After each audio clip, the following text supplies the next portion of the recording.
Welcome to this all-new edition of Channel 97 News. We are excited to bring you our first broadcast of the 2014-2015 school year. And here's a look at just some of the stories you will see on today's show. A popular trend washes over teachers and students at OHS. We take a look at how St. Louis celebrates a big birthday. We recognize one of our coaches for a major accomplishment.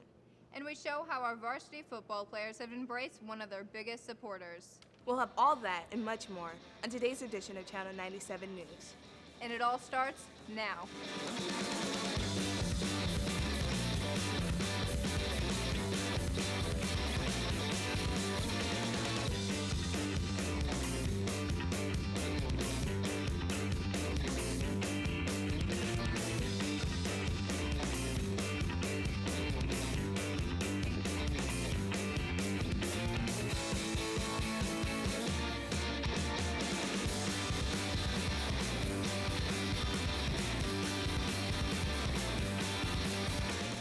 Welcome back to Eyes on the Tigers Channel 97 News. I'm Janiyah Rogers. And I'm Molly Kohler. Our first story investigates how recent food guidelines have affected OHS. Here's the story. No Kit Kats? No! I'm standing in the OHS Commons where students have noticed drastic changes in the new food options. Here's the story. The new health food policy is a policy that's affecting all schools in the state of Missouri.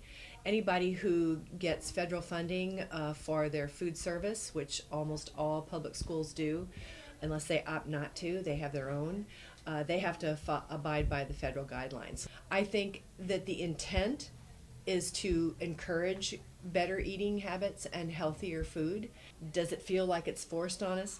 I personally think it feels that way. Something needed to be done, but I think it's too much, too fast, especially at the high school level. Here we're trying to change your palates and literally overnight. They all want sweeter cookies, French fries, the more snack items. We used to be able to have like a wide selection, and now we're limited to cereal bars and dried corn, and that makes me feel like a farm animal. It's crusty. No one wants to eat that.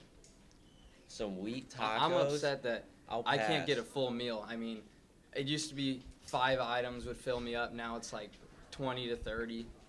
The changes have not only been creating challenges for the cafeteria, but also for the school store. Right now we don't have a lot of options. It's been really hard to find vendors to work with that actually have items that fit the new health food regulations. Hopefully within the next week we'll be adding more chips, breakfast bars, maybe even beef jerky to our lineup. But right now it's been almost impossible to find things that fit the health food regulations locally. It's beyond everybody's control. It's the federal government. It's a law, and we have to abide by the law. With photographers Annika Burnson and Michaela Deacon, I'm Janiyah Rogers with Channel 97 News. The ALS Ice Bucket Challenge has been a big hit around the country. OHS has also participated in the challenge. Here's more.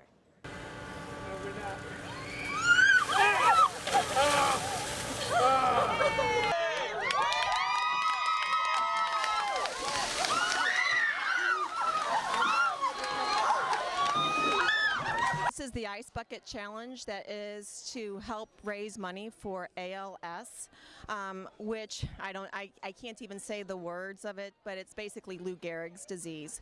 And it's a horrible disease. Basically, it's a life sentence. From the time that people are diagnosed, they usually have 1 to 3 years of survival. Teachers were not the only ones who completed the ALS Ice Bucket Challenge. 3 members of Student Council participated at halftime of the varsity football game on September 12th.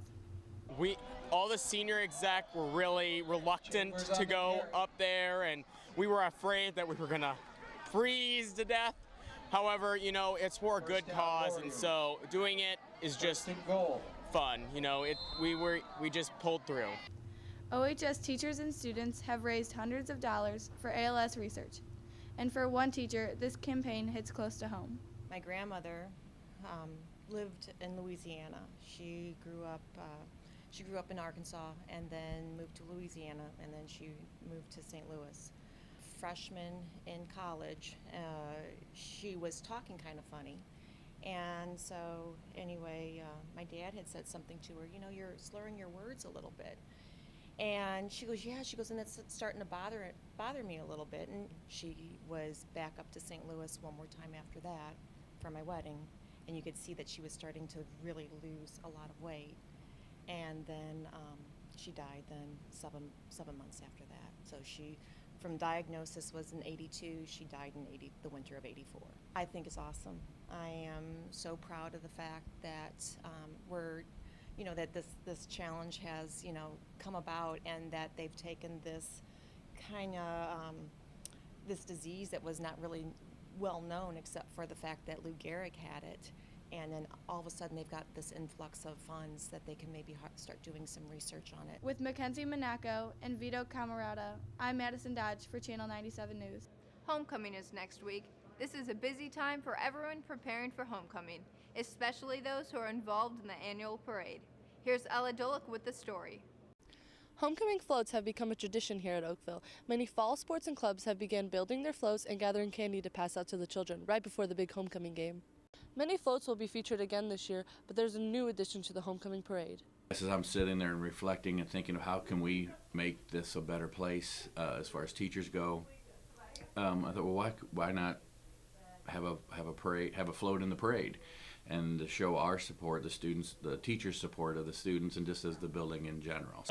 Nice that each of us are putting forth our best effort on things that we're good at. So obviously I have the hands-on ability. Mr. Lutz is good at the art side of this, so it's nice that everyone's getting involved and putting forth their best effort in making this hopefully a annual event. So this is the first time supposedly this has been done, so it should be a fun and exciting time. You never know what's going to happen the day of the parade.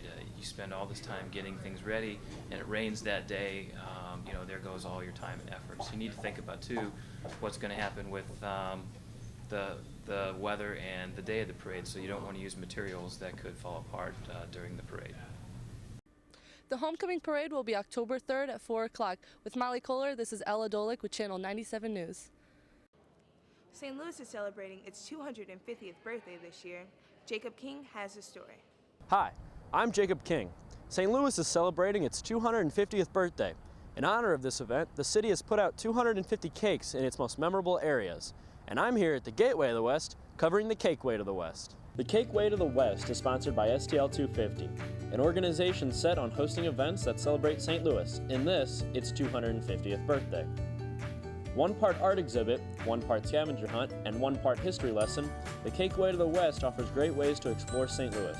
The cakes are located in 250 of the city's most memorable and historic locations, from high schools to national monuments. A full list of cake locations and descriptions is available at stl250.org. With photographer Jackie Dreppert and Roger Thomas, I'm Jacob King for Channel 97 News.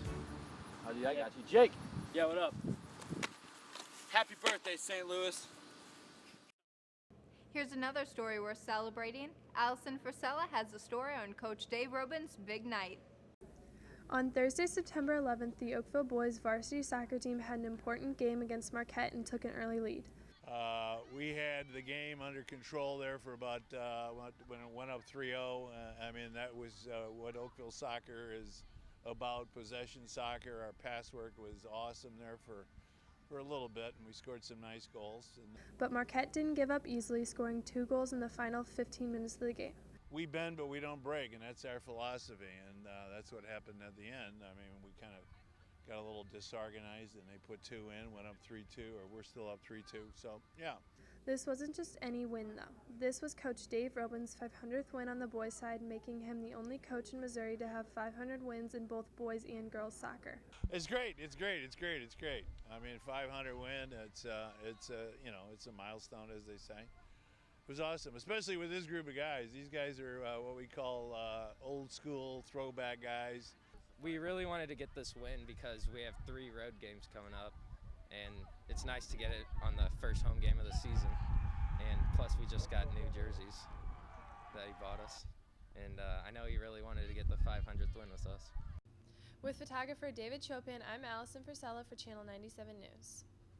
Now it's time for a heartwarming story about a special member of our varsity football program. Freshman Drew Yost was born with the condition 22q, but that disability has not stopped him from helping the Oakville football team. He loves sports. He is a huge sports kid, and we wanted to get him involved because we knew he couldn't actually play the game. He's had 3 knee surgeries. He had one at 4, one at 7, and one the summer before junior high. So we basically were trying to figure out, and Coach was awesome at just saying we have a place for him, and how about a manager role? One of our counselors here in the building, she told me Drew was a student coming to high school, looking to be involved with a program, and told me his whole situation, and I thought he'd be a good fit for what we do around here, just trying to get guys to just kind of fit in with everybody else, with what goes on with school, and having a group to belong to. All the guys in general just is very inspired by having a guy like that around. When you have a guy like that, I mean, no matter how bad things get, we see a guy like that pushing through things he's pushed through, it makes a lot of things a lot easier. How have some of the players taken to Drew? Everybody's taken to him really well. Everyone loves him. Yep, we enjoy him.